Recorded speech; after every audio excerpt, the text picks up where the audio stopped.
सुप्रभात विद्यार्थी मित्रांनो, little scholars public school Marathi online क्लासमध्ये तुम्हा सर्वांचं स्वागत आहे. Little scholars public school Nanded. Subject Marathi, standard 6.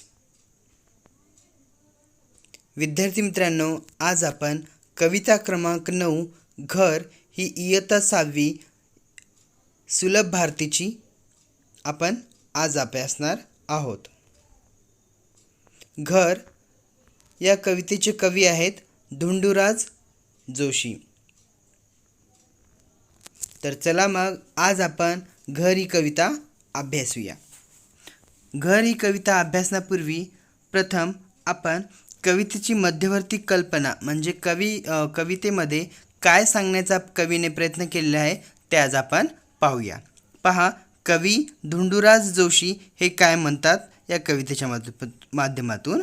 पहा, या कवितेत कवीने घर कशाला म्हणावे याचा महत्त्वपूर्ण संदेश दिला आहे.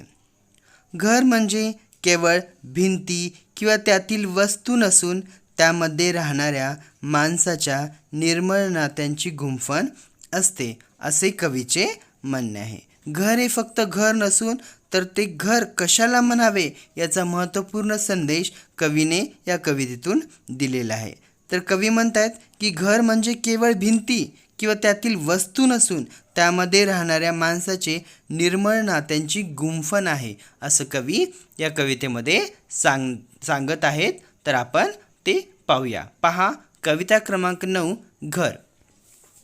पहा, घर नाही चार भिंती, घर असते देखण्याकृती.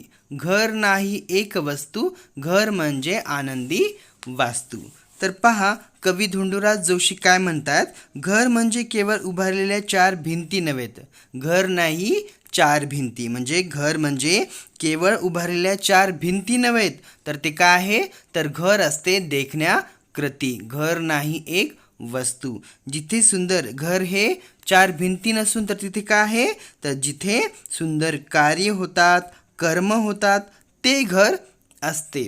घर केवळ एक वस्तू नसते तर ती एक आनंदी इमारत असते. पहा, कवी म्हणतात घर नाही चार भिंती, घर असते देखण्याकृती. देखण्या मीन्स काय, सुंदर.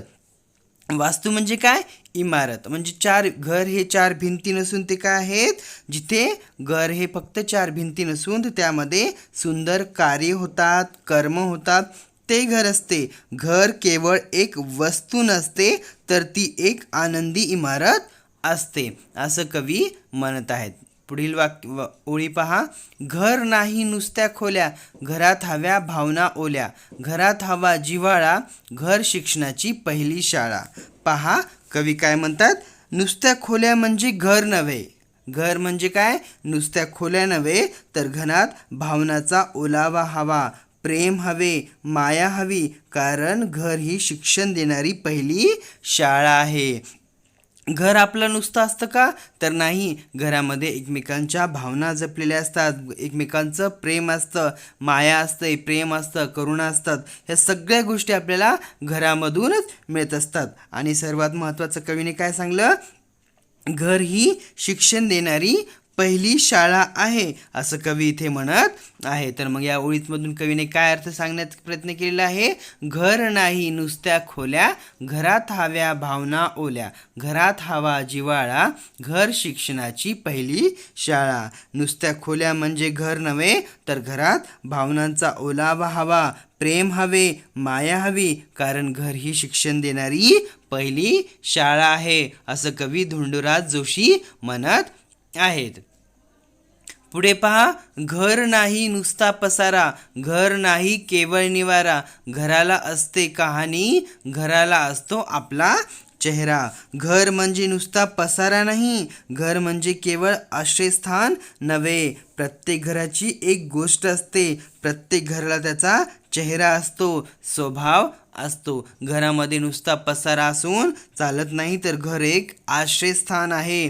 ज्या लोकांना घर नाही आहे त्यांना विचारावं की घराचा महत्त्व काय आहे. असं कवी घर नाही केवळ निवारा, निवारा नाही राहण्यासाठी जागा आहे का, तर नाही. घरामध्ये कर्म, प्रेम, आपुलकी या सर्व गोष्टी आपल्याला घरामध्ये मिळत असतात. घराला असते कहाणी, प्रत्येक घराची काही ना काहीतरी वेगळी कहाणी असते. जसं की आपण घर देते का घर, असं नाना पाटेकर यांचा चित्रपट पाहिलाच आहे. त्यामध्ये सुद्धा घराला किती महत्त्व आहे आणि हे इथून सांगण्याचा प्रयत्न केलेला असतं की प्रत्येक काय आहे घराला, प्रत्येक घराला एक वेगळीच गोष्ट आहे, कहाणी आहे. प्रत्येक घराला त्याचा चेहरा आहे. घराला असतो आपला चेहरा, म्हणजे प्रत्येक घराला त्याचा चेहरा आहे.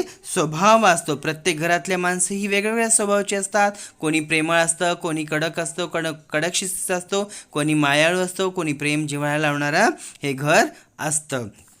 पुढे पहा, घर शिकवते पाहायला, चालायला, धावायला. घर शिकवते लढायला, दुःखाचा डोंगर चढायला. बघा, घर आपल्याला पाहायला शिकवते, चालायला, धावायला शिकवते, दुःखाचा डोंगर पार करून दुःखाशी लढायलाही घर शिकवते. घरामध्ये जेव्हा आपण राहतो त्यामध्ये आपल्याला जेव्हा आपला जन्म होतो तेव्हा आपण पहिलं पाऊलही घरामध्ये टाकत असतो. घरही आपल्याला पाहायला मिळतं, चालायला येतं, त्याच घरामध्ये आपण धावतो. घर शिकवते लढायला. जर एखाद्या वेळेस घरावर संकट आलं तर तेच संकट आपल्याला सामना करायचाही तेच घर शिकवतं. दुःखाचा जरी डोंगर आला, दुःखाचा जरी डोंगर कोसळलं तरी आपण त्याचा सामना करायचा हे आपल्याला घरच शिकवते. घर दुःखाला कसे सामोरे जायचं तेही आपल्याला कोण शिकवतं, घरच शिकवतं. जेव्हा घरावर काही संकट येतं तेव्हा सर्वजण एकजुटीने एकत्र येऊन त्या घरावर जे काही संकट आलं ते संकटांना दूर करतात. का, कारण त्याच घरामध्ये आपल्याला प्रेम, जिव्हाळा, माया, आपुलकी, भावना एकमेकांना त्या घरामधूनच आपल्याला शिकायला मिळालेलं असतं. घराने असावे सावधान, घराने द्यावे समाधान, घराने ठेवावे काळाचे भान, जवळ करावीत नवी मूल्ये नवीन ज्ञान. घराने असावे सावधान, घराने द्यावे समाधान, घराने ठेवावे काळाचे भान, जवळ करावीत नवी मूल्ये नवीन ज्ञान. बघा, घराने नेहमी सावध असावे.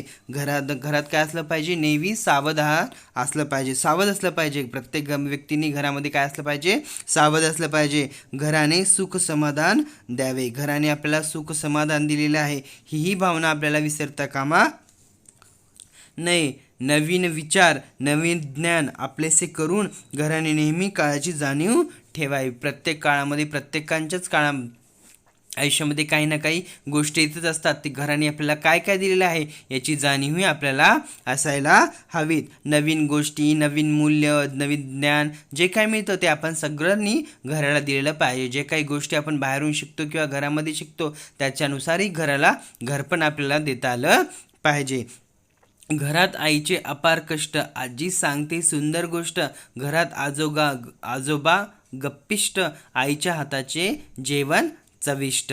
गप्पिष्ट म्हणजे काय, तर गप्पा मारणारे. आजी आजोबा जे असतात ते आपल्या नातवंडाशी फार गप्पा मारतात, गोष्टी सांगतात. आजी तर आपल्या नातवंडांना छान छान गोष्टी सांगते आणि आजोबा तर गप्पाच मारत असतात. टॉकिटिव्ह म्हणजेच गप्पिष्ट म्हणजे काय, गप्पा मारणारे, टॉकिटिव्ह. आणि चविष्ट म्हणजे काय, रुचकर, स्वादिष्ट असं. तर पहा, घरात आईचे अपार कष्ट, आजी सांगते सुंदर गोष्ट, घरात आजोबा गप्पिष्ट, आईच्या हातचे जेवण चविष्ट. पहा, घरासाठी आईने खूप कष्ट सोसलेले असतात.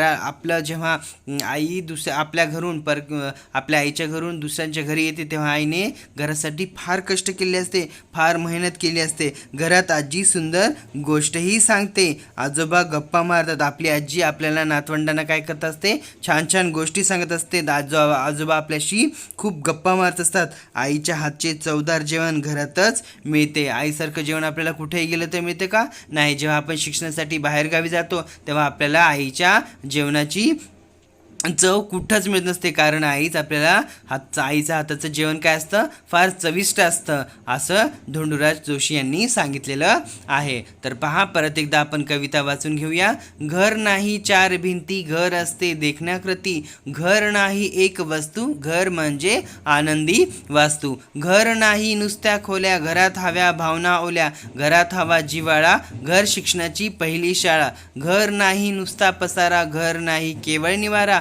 घराला असते कहाणी, घराला असतो आपला चेहरा, घर शिकवते पाहायला, चालायला, धावायला, घर शिकवते लढायला, दुःखाचा डोंगर चढायला, घराने असावे सावधान, घराने द्यावे समाधान, घराने ठेवावे काळाचे भान, जवळ करावी नवी मूल्ये नवीन ज्ञान, घरात आईचे अपार कष्ट, आजी सांगते सुंदर गोष्ट, घरात आजोबा गप्पिष्ट, आईच्या हातचे जेवण चविष्ट, असं धोंडूराज जोशी यांनी या घर या कवितेतून आपल्याला घराबद्दल काय किंवा घर कशाला म्हणावे याचा महत्त्वपूर्ण संदेश या कवितेतून दिलेला आहे. तर घर काय आहे? घर हे फक्त चार भिंती नव्हे, तर त्यामध्ये असणाऱ्या माणसाचं निर्मळ नात्यांची गुंफण दिलेली आहे. कवी म्हणतात की घर हे काय आहे? केवळ चार भिंती नाही, तर तिथं सुंदर कार्य होतात, कर्म होतात. घर हे केवळ वास्तू नाही, तर ती एक आनंदाने उभारलेली इमारत आहे. घरामध्ये नुसत्या खोल्या नव्हेत, तर तिथंच प्रत्येकांचा भावना,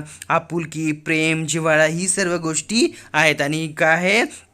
घरी शिक्षण देणारी पहिली शाळा आहे, असं कवी सांगत आहेत. घर म्हणजे नुसता पसारा नाही, तर घर म्हणजे एक केवळ आश्रयस्थान नव्हे, तर तिथं प्रत्येकाची गोष्ट असते. प्रत्येक घराला त्याचा चेहरा आहे, स्वभाव असतो. घर आपल्याला पाहायला शिकवते, चालायला, धावायला शिकवते, दुःखाचा डोंगर पार करून दुःखाशी लढायला शिकवते, घर दुःखाला कसं सामोरं जायचं तेही शिकवतं. घरात नेहमी सावध असावं, घराने सुख समाधान द्यावे, नवीन विचार, नवीन ज्ञान आपलेसे करून घराने नेहमी काळाची जाणीव ठेवली पाहिजे. घरासाठी आईने खूप कष्ट सोसलेले असतात. घरात आजी सुंदर गोष्ट सांगते, आजोबा गप्पा मारतात, आईच्या हातचे जेवण, चवदार जेवण घरातच मिळते. अशा या सुंदर नात्याची गुंफण किंवा मिलाफ असं कवी धोंडूराज जोशी त्यांनी घर या कवितेतून सांगण्याचा प्रयत्न केलेला आहे. समजलं का सर्वांना?